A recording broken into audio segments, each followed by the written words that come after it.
Welcome to the NATHEALTH Leadership Reach Out series. This session is around advice, counseling, support for our frontline health workers. And this is an opportunity for direct interactions by our prominent healthcare leaders to make lives a little easier for our frontline champions. Today with us, we have one of the doyens of modern healthcare in India. We are very privileged to have with us Dr. Prathap Reddy.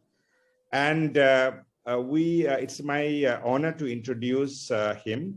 Dr. Prathap Reddy is the founder chairman of India's first corporate hospital, Apollo, in pursuing his dream to make international standard healthcare accessible to every individual.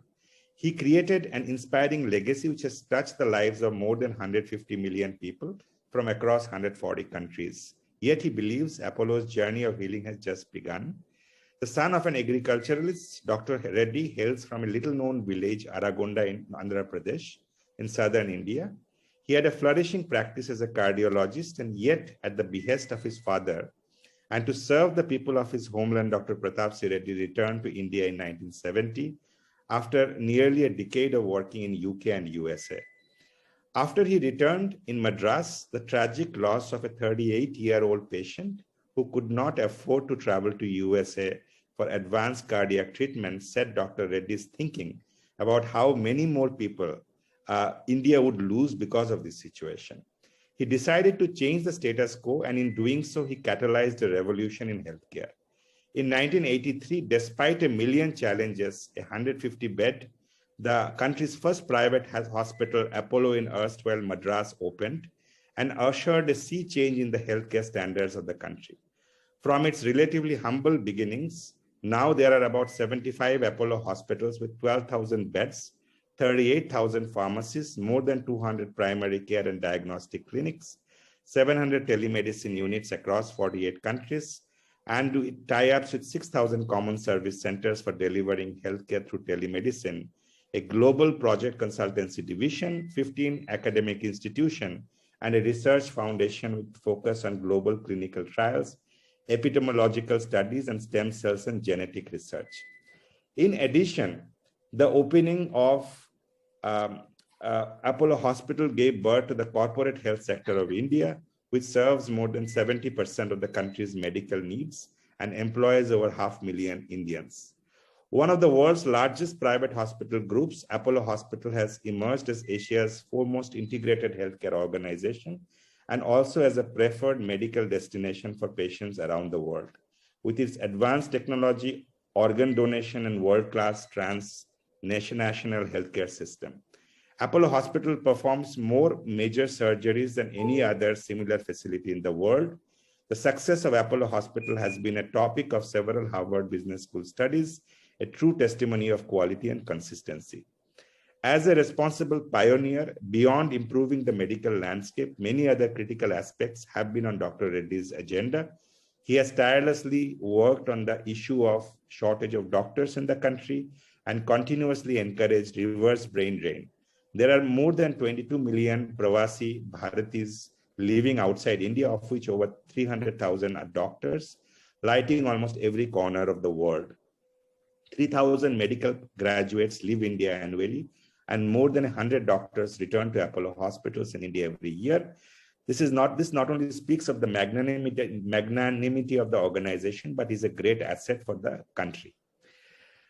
His Holiness Sri Dalai Lama, His Excellency Dalai Lama calls Dr. Reddy a karma yogi, converting idealism into action.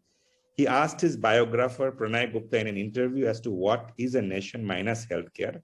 Dr. Reddy has unflinching faith in his own ability, which drives his action. He believes in purity. Your motivation is not for yourself. He practices persistence, working hard consistently on the problem with immense patience, and ultimately believes in the higher power for blessings. Dr. Prathap Reddy, Chairman, sir, it's a privilege to have you on this program with us. I would like to, sir, turn the stage on to you with requesting you to say a few words. From the onset of the pandemic, the frontline health workers has been the national line of defense, and they have fought valiantly, selflessly And they would really like to know from you what words of wisdom and message you would have for the entire community. Over to you, sir. Thank you. Thank you, Siddharth. I think you spoke more than what I am. I'm just happy to meet the members of NATHEALTH at a time. I think in our lifetimes, in the last 100 years, we've never heard of any health crisis equivalent to what we're facing now, the COVID-19. The COVID-19 has panicked, 95% of the people, and the remaining 5% were valiant and then said, we will take on and see what we can do to make a difference in health of these people. And these are the NATHEALTH members. These are the doctors, these are the nurses, these are from MD to my ward boy. These are from the Prime Minister to the policeman. These are the people who took it up on themselves and saying, we will make a difference to see that they get better. And I think it happened. The mortality rate, if you see the first episode that we had, is remarkably low compared to anywhere in the world. This is because everyone put their heart and soul into it and learned very quickly to use the various gadgets that are available at that time. Because the oxygen was not available, quickly oxygen got through. Nobody knew how to use a respirator. They used respirators. They never knew, the advanced intensive care treatment, but nobody shunned. And who are these? These are the young doctors, young nurses, young technologists, young supporting staff, what I call them, the superheroes. The pharmacists who were delivered in the lockdown period, went to their homes and delivered the medicines on time to make a difference. I think this is what we are all proud of. This is what we are really made up of. Sometimes, I believe in God. I say God has given us a lot of superpower. But many of us think only very little of it and use the other one saying, no, maybe or may not be able to succeed. I think that's only one thing I want all of you to remember, saying each one of us, it is not that the Japanese are super intelligent or the Chinese now are super tacticians or the Americans are really rich. What really is, all of us are made of the same structure. But what many of us have now forgotten, saying we live day up to day. But instead of that, if you can say, even for a few minutes in a day, if you can think, what can I do? And if I can want to do, you must actually say, I want to do this. And if I want to do this, you must now plan the various processes and development till you achieve that objective. I think this is what hit me. I'm a cardiologist. I used to treat my patients. Patients believed me. They used to come to me from all over India, from various places. But one of those days, I lost a young man. Because on those days, we didn't have a cardiac surgery program in the country. So I used to send them, mostly Dr. Denton Cooley, who was a dear friend of mine. And here is a patient who was supposed to have a surgery sometime in October. And in December 9th of 1979, I lost him. You know why? He couldn't go there. He couldn't raise $50,000 to go there. I thought to myself, how many Indians are going to lose their lives because they can't raise this kind of money? And why should they? I've lived in US, UK, but I've seen that Indians are second to none. In every single field. I remember leave alone what I am. I went once when Apollo 13 landed on the moon because my boss was a cardiologist for the NASA. So he took me along with me, and I saw a number of Indians in the party. So I asked one of the directors, how come, there are so many Indians here? He said, 51% of the staff here are Asian. Out of that, 49% are Indians. So who are these? These are the people who made Apollo land on the moon. So I think this is where it is. Once you set your goal saying, if I want to achieve this, I must go all the way along with it. I think this is where majority of us buckle down because small obstacles on the way. I remember in my own case, when I lost this patient, I told myself, why should people go abroad? If Indians have this intelligence, why can't we create such facilities in India? In those days, the private healthcare was not even heard of except a few nursing homes. So I went to Delhi. Delhi I have only known, before I went abroad, I went as a tourist. So then I went there, everything was new to me. So somehow they took me to the Prime Minister and they said, he has got some idea, he would like to speak to you. One day over in the morning lesson, second day over, third day over, fourth day she said, I really want to talk to me. So I talked to her, I told her, I said, Madam, in India today, we don't have this healthcare and people can't afford to go abroad for healthcare, and we can do it in India.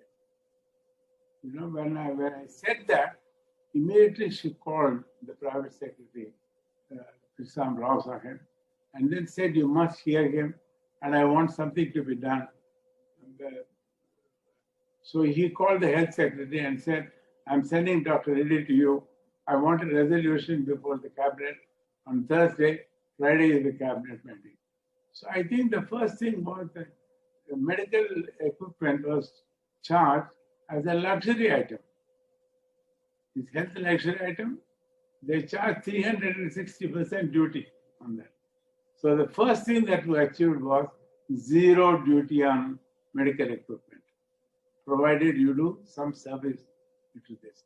So I think one by one after this, 3 health ministers changed before I got a loan for the hospital. Hospitals were not eligible for a loan. So I went, first it was Mr. Venkatraman, who was from Madras. I knew him very well. He said, Dr. Reddy, the first signature I put was an Apollo hospital. But then he couldn't sanction the loan. The third, Finance Minister, Pranab Mukherjee, he said, I will do it for you. But the file came back saying, if you do this, you will be impeached. Because it was not allowed in the constitution for any financial institution to grant loan to the hospital. So he said, forget that. He called the his private secretary and said, Mr. Malhotra, if you don't do this, you are going to prove that I am an inefficient finance minister of India. No, that's what he said. The man was flabbergasted, Mr. Malhotra. Mr. Malhotra then said, what, sir? If you don't do it, you'll go to the Prime Minister, and if she does it, then I'm useless Prime Minister, Finance Minister of India. I think that's how the first sanction for the loan came, and the first hospital came in Madras in 1983. And that was only the beginning. People saw that in India out here, we can do everything that's happening anywhere in the world. As I was a cardiologist, I started cardiology. Then I believed that heart is only a part of the body. So we need to have the entire system of healthcare into this. So from 150 beds, it became 650 beds, and we started doing practically everything. Now, let me tell you one thing. I started because I lost a young man who couldn't have the coronary bypass surgery. Cleveland Clinic was the #1 in the world. So last year, 2019, there were 1,700 surgeries they have done, coronary bypass surgery. Apollo has done 1,920. We became world number one. And then their success rate was 99.2. Our success rate was 99.38%. And our cost, that cost was 60,000, and our cost was not even $5,000. So I think this is what Indians are. I think what we need is we need to bring in our best efforts into it. I think practically everything we did this. In transplant, when I went to Mayo Clinic, we thought of doing a cooperative hospital in Hyderabad. So I went to them, and then first thing the CEO gave, and then said, Dr. Reddy, these flowers are to congratulate you for overtaking us after 21 years as leaders in multi-organ transplant. Like this, it happened. And today, in almost everything, we can gauge ourselves. It's not just Apollo today. That time it was Apollo. But today, majority of our hospitals are doing practically that's happening anywhere in the world. This is where I think now coming back to COVID, the care that our people gave was equivalent or better than the best center anywhere in the world. So I think this is why all that I want to tell. If you determine, you must be real, saying, I want to achieve this. If you are to achieve this, there are certain steps to do this. First, I needed to walk to Delhi. I went by plane to Delhi. But then everything else, I convinced. I used to go on a Thursday evening, spend Friday, Saturday, come back on a Sunday. Week after week, I could meet the ministers, I could meet the prime minister. Sometimes the lower division clerk will say, I'm busy, come after 3 days. All of these, I put up with all of these, and then my objective was saying that we should make India as equivalent to the best centers in the world. I think that's what's happened. But I think I have greater hopes. So before I say that, I just want to say, if there are any particular things that they would like to ask me, I'll be very happy. All that I want them to say, by what I said, say, if you want to do something, you've got to be very sincere. You must believe that there is an inner power within us. That power can plan step by step, and how to deal with each situation as you come across. Nothing is a smooth road. Even our roads have got bumps. So like that, you will get bumps. And when you get that bumps, you must say, what is it that we can do? Alter my path, and whatever can be done. So I'll be happy if they want to ask me one or two questions, then I'll finish it up. Thank you, sir. Thank you for those inspiring words. I'm just looking at a lot of questions, but I'll pick a couple of questions, maybe two questions, sir, for your kind guidance. You have been a very big advocate of preventive health. I mean, you have always been speaking about the need not to fall sick. The best solution is primary, the promotive side of health.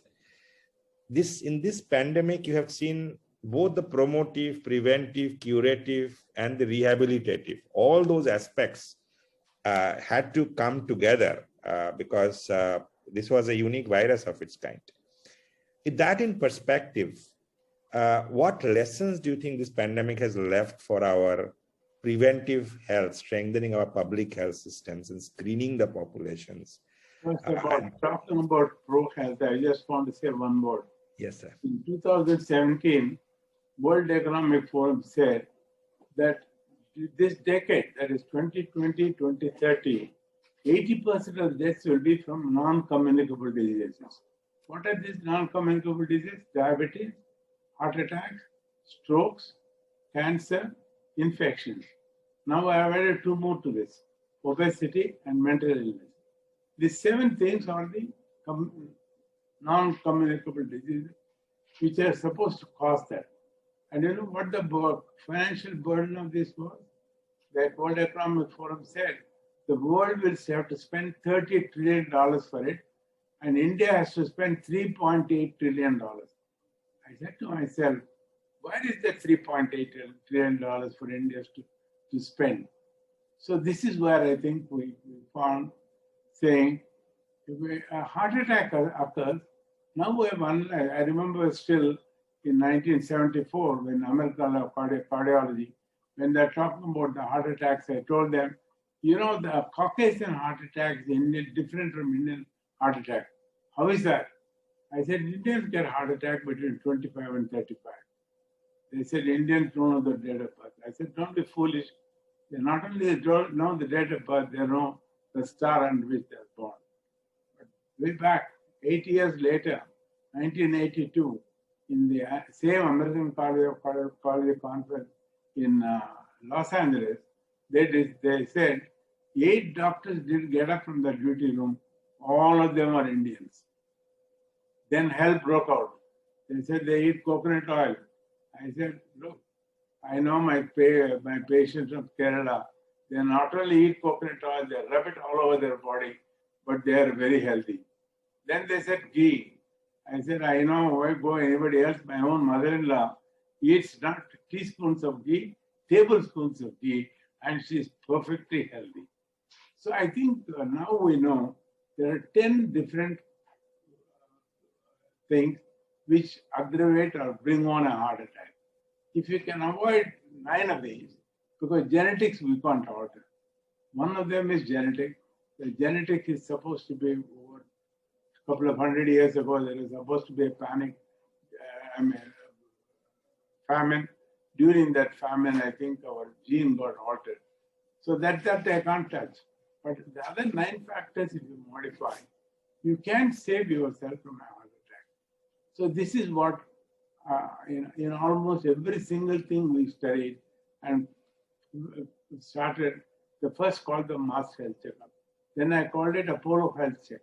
And today it's called Pro Health because I used artificial intelligence to see from the millions of records that we have. We've done the world's largest number of health checkups. From that, they took out and then said, if I do blood tests for 5 people, from their history, they will take exactly what tests going to be done for each of these persons so that we can find out what probable problems he has or he is going to get. So I think this is what is called the Pro Health. We have not launched Pro Health because just at the time when you're all set for this came. But only thing what we did was a few weeks before the COVID was announced, I went to my board and said, I want all our at that time we were about 100,000 people. Today it's about 120,000 Apollo family members. I said for all the family members and for their wives and their adult children, we need to go through this health checkup, Pro Health Check. They said, what are you talking? How much money are you going to spend for this? I said, whose money, who is spending? It is they who earned that money. It is they who earned respect. It is they who achieved all these medical objectives. Dr. Reddy has not even done one angioplasty. I haven't even done an angio. But all this has happened because all of them collectively worked together. That I think is the biggest strength that we must realize. It is the doctor, it is the nurses, the supporting staff. Everyone plays a very significant role. And this is what we did. I must go back saying, when I started Apollo, there were about 750 people.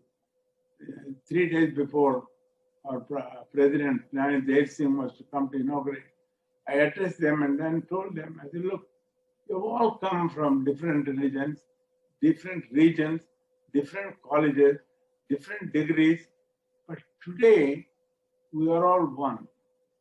We are all Apollo family members. Our intention is to see what difference can we make in health of people. Because they come to us with trust, you must be able to live up to that trust. My daughter added one word to that, saying we should give everybody not only the cure, but also give them TLC, tender loving care. So I think this is what we are today. It is not only by bringing the best of healthcare. In cardiology, we became number one. My doctor went on selling 4 or 5 years ago, saying, "Sir, today oncology is what was yesterday's cardiology." So we brought this first proton machine, and anybody can say this is as good as the best centers anywhere in the world. So I think this is all possible. Each one of us have got that thing. All that we need is we get diverted. We get diverted, and the diversion automatically brings an obstacle. So I think if we are focused and then go on whatever we want to achieve, I think there is nothing that we cannot achieve. Everything is happening in front of our eyes. It all happened.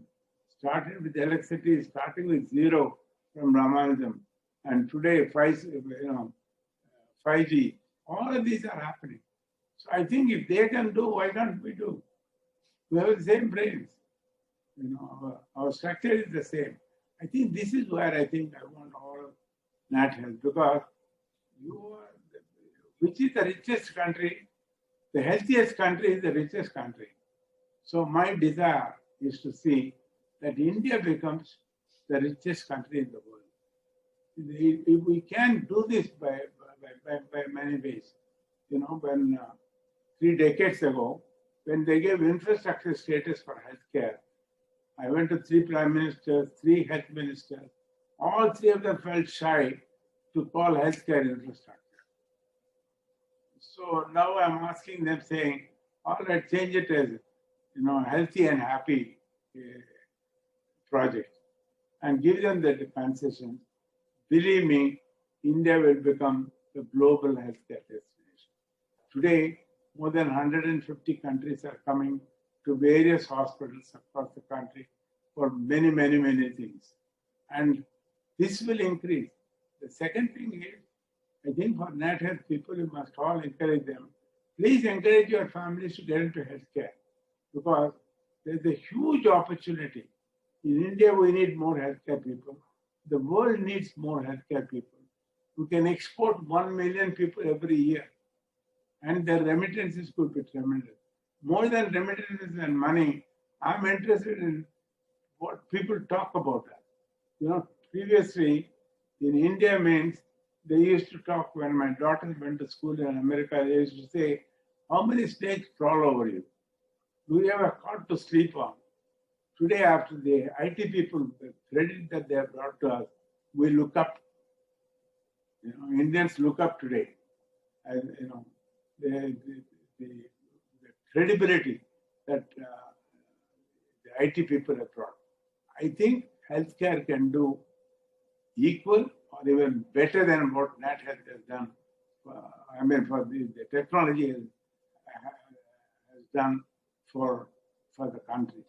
This is possible because we are the only country in the world which has got a number of younger people. If you can put these younger people, into various medical professionals, I think we will have sufficient healthcare people in the country, and we will be able to give. Today, UK wants us to give us 25,000 nurses. They want 40,000 pharmacists. This is the need in the world. America, the moment it opens, I don't know when Biden is going to do it, he has no choice. Because for every 10 girls that are retiring, there are only 2 are entering the medical school. So I think we have a huge opportunity in healthcare. Encourage your people and get that credit and give India that pride, saying we are number 1 in the world, we are giving health for the rest of the world.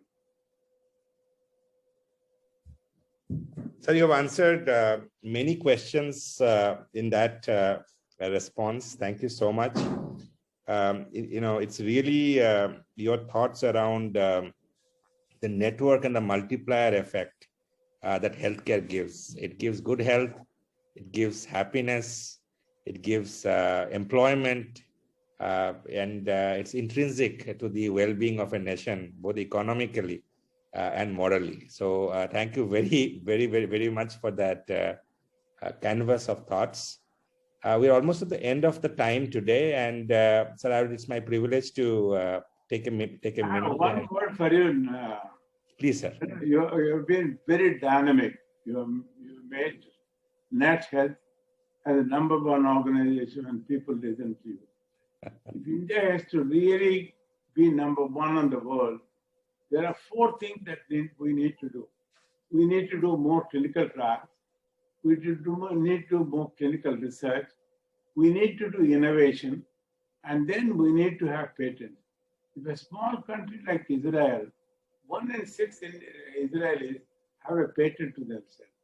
In New York Stock Exchange, the next biggest rich people are not from any country other than America.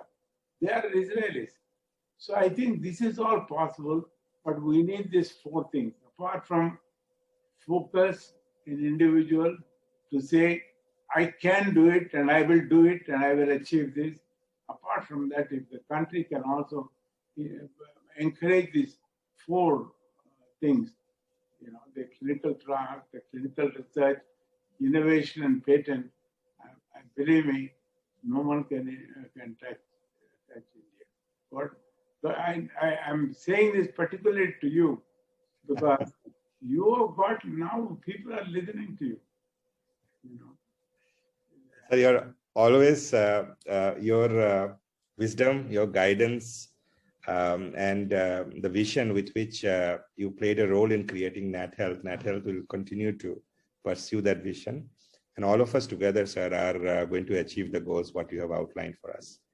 I would like to thank you personally and from the bottom of our heart on behalf of the entire NATHEALTH community for the thoughts you have spared with us and your vision that you have shared.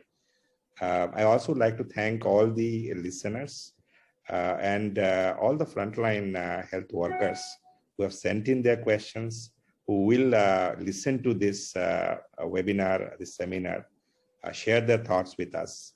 And together, with all their cooperation, collaboration as a community, we'll build a brighter and a more robust healthcare systems of the future. Thank you, sir. I'd like to thank you. We will. God willing, we will. Thank you, sir. I think India and Indians were ahead centuries ago, and we will get back to that position. God bless. God bless. Thank you, sir. Bye-bye.